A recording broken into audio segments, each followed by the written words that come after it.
Modi media के लोग उठाते हैं और न पुलिस आज तक एफआईआर की है। हम उन बेटियों की आवाज भी यहाँ बुलंद करना चाहेंगे जिन्होंने आज तक बरसों तक उम्मीद लगा करके बैठी, इन्हें न्याय नहीं मिला है। न्यायपालिका में जाने के बाद भी इस देश की जो खास करके जो न्यायपालिका है, जो जज बहाल हुए हैं, एक जाति विशेष का सुप्रीम कोर्ट है। इस देश का जो न्याय व्यवस्था है एक जाति विशेष का है, जहाँ आज तक न्याय नहीं मिला। मैं जिस बिहार से आता हूँ, पता कर लीजिए, आज न्याय उसी कुर्सी पर है। उसी राज्य में पहले एक बाथे का नरसंहार हुआ, जहाँ 68 लोगों को, दलितों को काट दिया गया।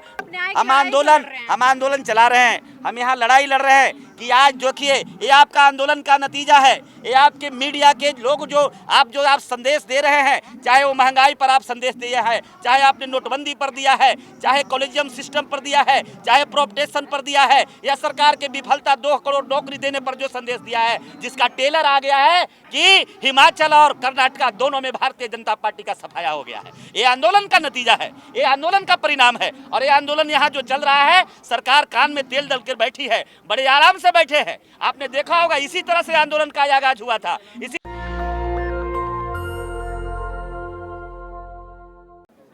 चलिए, जंतर मंतर आए हैं आप बेटियों के समर्थन में, क्या लगता है बेटियों को इंसाफ मिल पाएगा?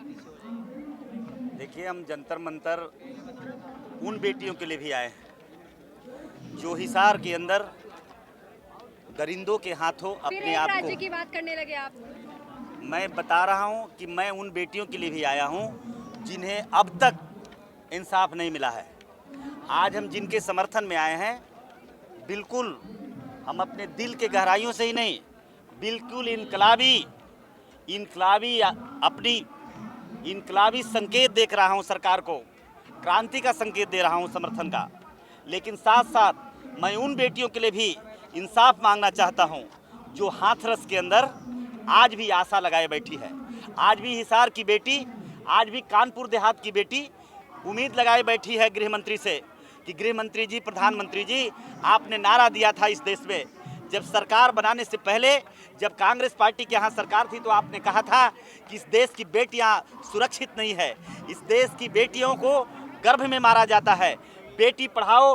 मोदी मीडिया के लोग उठाते हैं और न पुलिस आज तक एफआईआर की है। हम उन बेटियों की आवाज़ भी यहाँ बुलंद करना चाहेंगे जिन्होंने आज तक बरसों तक उम्मीद लगा करके बैठी, इन्हें न्याय नहीं मिला है। न्यायपालिका में जाने के बाद भी इस देश की जो खास करके जो न्यायपालिका है, जो जज बहाल हुए हैं, एक जाति विशेष का सुप्रीम कोर्ट है। इस देश का जो न्याय व्यवस्था है एक जाति विशेष का है, जहाँ आज तक न्याय नहीं मिला। मैं जिस बिहार से आता हूँ, पता कर लीजिए, आज न्याय उसी कुर्सी पर है। उसी राज्य में पहले एक बाथे का नरसंहार हुआ, जहाँ 68 लोगों को, दलितों को काट दिया गया, गर्भ में पल रहे बच्चों को मार दिया गया, मिटा दिया गया, जहां पर एक भी दरिंदों पर कार्रवाई नहीं हुई। एफआईआर होने के बाद भी कोर्ट ने सजा नहीं दे सका। लेकिन उसी बगल के एक स्वर्ण जाति के गांव में घटना होती है, जहां पिछड़े और दलित को आरोपी बनाया जाता है, जहां 67 लोगों को आज भी फांसी का सजा और उम्र कैद का सजा दिया गया है। हम क्या उम्मीद कर सकते हैं, खासकर ये व्यवस्था से,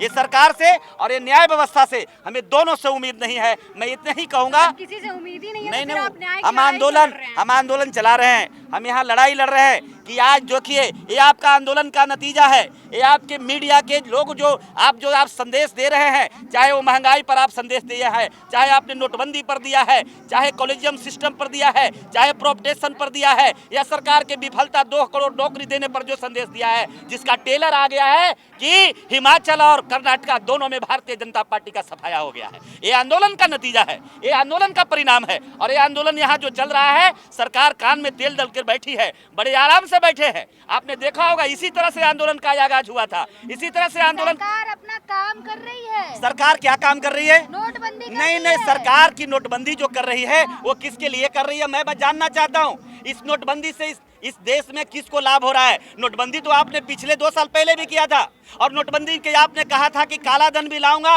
नोटबंदी भी आऊंगा, और नोटबंदी में जो काला धन मिलेगा उस देश के लोगों को हम 15-15 लाख खाते में देंगे। सरकार का ये भी काम आपको बताना चाहिए कि क्या 15-15 लाख रुपए चला गया? ज्यादा हो गया, इसलिए तो सर्कुलेशन से बाहर। नहीं, करप्शन किसने किया? आज आप बताइए, कितनी शर्म की बात है कि आज आज हम जिसके समर्थन में आए हैं, आज ब्रजभूषण शरण कहते हैं कि मेडल लौटाए हो, राशि भी लौटा दो। बड़ी अफसोस की बात है, बड़ी दुख की बात है। नौकरशाहों को खासकर मैं कहना चाहता हूँ।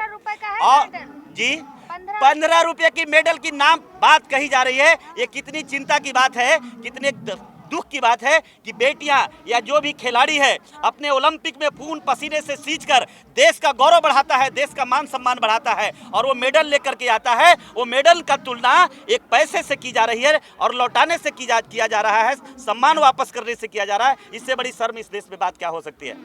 वो तो कहते हैं जांच करा लो, ब्रजभूषण कह रहे हैं जांच करा लो। जांच का दूध का दूध और पानी का पानी हो गया। आप जांच कहाँ करा रहे हैं? जांच कराते तो आप बताओ, एक छोटे से अपराध होता है, एक छोटे से घटना होती है, एक छोटे से एक्सीडेंट का घटना होता है, बिल्कुल बिल्कुल राक्षस की तरह पुलिस पकड़ करके उस पर हमला करती है और उसको जेल के अंदर बंद करती है। पोस्को एक्ट आपने लगाया है, आपने जो एक्ट लगाया है, आपने जो आईपीसी लगाया है, इसका भी आप कानून का समाधान है कि देश की जनता इकट्ठा होकर के भाग जिस तरह से कर्नाटक और हिमाचल को खराब किया है, उसी तरह से सत्ता को हटाइए। ये बिल्कुल जन विरोधी सत्ता है। ये देश तो अगर तो रहे हैं कि मोदी अमित शाह कहें तो मैं अभी इस्तीफा दे दूं। नहीं, मोदी अमित से कौन होते हैं? मोदी अमित शाह प्रधानमंत्री हैं, वो इलेक्टेड पर्सन है।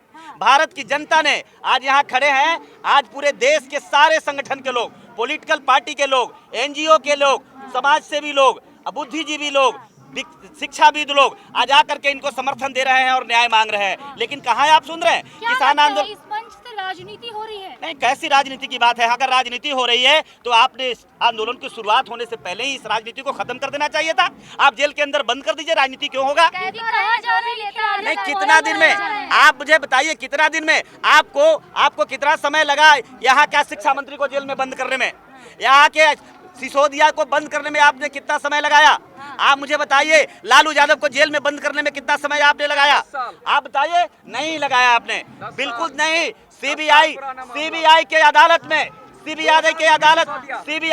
में निर्णय होते ही आपने हथकड़ी लगाया। लेकिन पोस्को एक्ट जिसपे लगाया है, बेटियों का इज्जत जिसने तार किया है। बाहुबली है यूपी से, बुलडोजर चलता है। नहीं, बुलडोजर चला दें, बुलडोजर चलाने का गम नहीं है। बुलडोजर का जिसको गम होता वो जंतर मंतर में आकर आपके आंदोलन में खड़ा नहीं होता। ब्रजभूषण जी यूपी से हैं, योगी जी भी यूपी से। तो ये जोगी जी का बाप का देश नहीं है, ब्रजभूषण का बाप का देश नहीं है। ये भारत बाबा साहब अम्बेडकर का संविधान का देश है। हम संवैधानिक तरीके से इसी तरह से लड़ करके इनके पाप के लंका को हम जलाने का काम करेंगे। माफियों पे बुलडोजर चल ये तो बिल्कुल, अरे हम कैसे आशा कर सकते हैं? आप जिस व्यक्ति से हम न्याय की गुहार कर रहे हैं वो व्यक्ति खुद, आप गुजरात का रिकॉर्ड निकालिए कि अनगिनत मुकदमा है और भारत का गृह मंत्री तड़ीपार है। तड़ीपार आदमी भारत का गृह मंत्री है, उस व्यक्ति से हम इंसाफ मांग रहे हैं। नहीं, जनता ने तो चुना है, 24 में उखाड़ेगी भी जनता, 24 में इनको समाप्त कर देगी, सजा देगी इन्हें, बिल्कुल इनकी समाप्ति। अब ये आखिरी सांस ले रही है सरकार। टेलर आ गया है, टेलर आया, पूरी फिल्म 2024 में आ जाएगा। अब धर्म के नाम पर भी इनके बतरनी पार नहीं होने वाली है। बिहार में बाबा बागेश्वर आए तो 10 लाख लोग उनके स्वागत। कौन बोलता है 10 लाख लोग हैं? आप मुझे बताइए, इस देश में जब 2 किलो 4 किलो अनाज पर जब वोट बिक जाता है तो बागेश्वर बाबा जो आए थे वो बागेश्वर बाबा के लिए लोग नहीं आए थे, 500 रुपया लेकर के आए थे, आयोजक ने किया था। और ये भारतीय जनता पार्टी की स्ट्रेटजी थी। आप पता लगा लीजिए, आज भी जो भारतीय जनता पार्टी की जहां रैली होती है, जहां एसी गाड़ी और पानी, बिस्लरी पानी और 500 रुपया देकर के रैलियों में लाया जाता है। और वही भारतीय जनता पार्टी के बागेश्वर बाबा को ठिका लिया था। और नहीं, मनोज तिवारी कौन सा मनोज तिवारी? नहीं, इस तरह की डाटा देश के सामने है। ये डाटा मैं बताता हूँ आपको कि डाटा मैं नहीं दे रहा हूँ, ये देश का सच्चाई है। मुझे बताइए, आप मुझे बताइए, जब देश की जनता डिमांड करती है कि हमें आपको ईवीएम से वोट नहीं कराना है, देश की सरकार क्यों करा रही है? देश की जनता ने कहा एक लोकतांत्रिक सरकार। भाजपा के नेता चरण स्पष्ट कर रहे हैं और आप ऐसी बात नहीं, भाजपा का नेता भगवान नहीं है, हमारे भाग्य विधाता नहीं है। भारतीय जनता पार्टी एक पॉलिटिकल पार्टी है। ऐसे सैकड़ों पार्टियां यहाँ रजिस्टर्ड है, उसी पार्टी की श्रेणी में है। आप सत्ता में आ गए हैं तो सत्ता में आप नशे में चूर मत होइए। नहीं, चमत्कारी बाबा हैं। चमत्कार हमें तो होते नहीं दिखा। चमत्कार क्यों नहीं हुआ? चमत्कार हिमाचल में नहीं हुआ, चमत्कार कर्नाटक में नहीं हुआ, कहाँ? नहीं, चमत्कार कौन सा हुआ? बिहार में इनका खाता भी नहीं खुलने वाला है। बिहार में महागठबंधन मजबूत है और इनकी अब शुरुआत हो गई है। बिहार नहीं, बाबा से कोई नहीं हिलने वाला है। अब मुझे सुनिए, बाबा के गुरु से नहीं हिल सका। बाबा के गुरु आज भी जेल के अंदर बंद है, तो बागेश्वर क्या हिला देगा? ढोंगी बाबा है, ढोंग पर, अंधश्रद्धा पर, पाखंड पर खड़ा है। बिल्कुल हम इसका समर्थन नहीं करते हैं। मैं आज भी मैं कहता हूं, आप पत्रकार मित्रों से मैं कहना चाहता हूं खास करके कि पत्रकार बहनें, आप बिल्कुल जो बाबा का परिणाम आया है आज तक, बाबा का जो आज तक रिजल्ट आया है, बाबा ने आज तक जो कारनामा दिखाया किसी से छिपा हुआ नहीं है। बाबा का परिणाम आपके सामने राम रहीम है, आसाराम बापू हैं, बाबा का परिणाम राम रहीम है, बाबा का परिणाम कांची कमकोटी के शंकराचार्य है। निकालिए, आप निकाल लीजिए, कोई भी बाबा सामने आया, और ये भी बाबा समय आएगा तो इनकी भी चिट्ठा खोलकर जेल डाला जाएगा। नहीं, मुझे क्या फर्क पड़ता है, हम तो आज भी एक पैर रेल और एक पैर जेल की बात करते हैं। हम आज भी जेल में जाने के लिए तैयार हैं। हम जानते हैं, हम बाबू जगदेव प्रसाद की उस धरती से, जिन्होंने कहा था कि पहला जो व्यक्ति होगा वो गोली खाएगा, दूसरा पीढ़ी होगा जो जेल जाएगा, और नहीं, कोई फर्क नहीं पड़ता। उनके चमत्कार का अगर भस्म कर रहे, स्वामी प्रसाद मौर्य को भस्म कर देना चाहिए था, राजेंद्र पाल गौतम को भस्म करना चाहिए था, बिहार का शिक्षा मंत्री चंद्रशेखर यादव को भस्म करना चाहिए था। नहीं, हिंदू राष्ट्र न है और न बनेगा। बिल्कुल ये गुमराह, बिहार से आगाज हो गया। ये धोखा देने वाली बात है। बिहार जब जब करवट लेता है, देश बदलता है, आपको मालूम है, याद कर लीजिए। बिल्कुल बिहार से हिंदू राष्ट्र नहीं बनने वाला है। बिहार में लालू और नीतीश गठबंधन मजबूत है, महागठबंधन की सरकार बनेगी, और इनका समाप्ति का इनके दिन अपने गिन ले। अब ये 4 दिन बचे हुए, 2-4 दिन इनके बचे हैं। ये बिल्कुल नरेंद्र मोदी जी से कह रहा हूँ कि 2-4 दिन बचे, जितना मौज करना है, घूमना है, जाइए अमेरिका जापान का आखिरी यात्रा कर लीजिए। आपका समाप्ति का दिन आ रहा है, आ रहा है। को चैलेंज कर रहे हैं। बिल्कुल चैलेंज होगा। देश के लोकतंत्र में एक प्रधानमंत्री से भी बड़े, हम तो पहले आते आते मैंने टिप्पणी किया था न्यायपालिका पर कि न्यायपालिका जो खास करके बैठा है वो संरक्षण दे रहा है। न्यायपालिका दलित, पिछड़ा, अकलियत, पसमानदा के लोग अगर मैदान में आता है, कोई एक मुकदमा भी लेकर के आता है, तो इसको खारिज कर दिया जाता है। क्या बिहार की सरकार नहीं है? जो बिहार की सरकार नहीं है, जो इलेक्टेड है, लोकतांत्रिक सरकार नहीं है, जिन्होंने अपनी पूरी रीति के साथ पूरी कानूनन तरीके से जातीय जनगणना कराने का काम शुरू किया था, लेकिन सुप्रीम कोर्ट और हाई कोर्ट दोनों ने उन्हें रोक लगा करके यह तय कर दिया कि देश की जो न्यायपालिका है ये पिछड़े, अकलियत, कमजोर वर्ग के लोगों के लिए नहीं है, जाति विशेष लोगों का न्यायपालिका है। नेशनल दस्तक की आपसे गुजारिश है कि अगर इसको बचाना चाहते हैं तो नेशनल दस्तक को सब्सक्राइब करने के लिए रेड कलर के सब्सक्राइब बटन को दबाएं, फिर बेल आइकन की घंटी दबाएं। नेशनल दस्तक को बचाने के लिए बहुत जरूरी है कि हर खबर को शेयर करें, लाइक करें, कमेंट जरूर करें।